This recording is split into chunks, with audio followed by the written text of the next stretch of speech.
সকাল হয়ে গেছে, তাই বাসি কাজগুলো করে নি। কি গো মা, তুই সকালে ঘুম থেকে উঠেছো কেন? যাও গিয়ে ঘুমাও। ও তাই নাকি? আমি তো ভুলেই গেছি তোমার একটা আধ ভেন্ডি 16 বছরের মেয়ে আছে। কর মা কর, সকালে বাসি কাজগুলো করে নি। এই বৌমা, সকাল 8টার কবে খুলবে না, ঘুমাও। আরে শোনো আমার কথা। বৌদিকে দেখলাম দাদার সাথে ঘুরতে যাচ্ছে, শাড়ি পরে না মা, চুড়িদার পরে ঘুরতে যাচ্ছে। বাড়িতে একটা মান সম্মান নেই মা, বলো। থাক, তোকে আমি আর আমাদের মান সম্মান দিয়ে ভাবতে পারিনি। তার স্বামীর সাথে যাচ্ছে, তারপর সালোয়ার কামিজ পরে। কি পরে যা? তোর হিচড়ি খুলবো তোর আমি।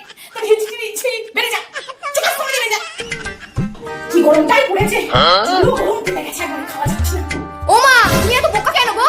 কেন? আরে বৌদি তো বিয়ের সময় একটা কানা করিয়ে আনে রে, তুমি বলতে পারো নি যে একটা ফ্রিজ দিতে? কি?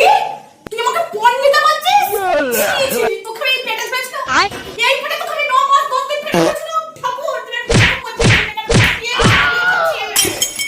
না বৌমা, একটা কথা না বললেই নয়, তুমি রান্নাটা খুব সুন্দর করো। ও মা, বৌদি তো ইউটিউব দেখে রান্না করে গো। এই, সব তুমি ইউটিউব দেখে রান্না দেখো, তুই কি করিস পরে?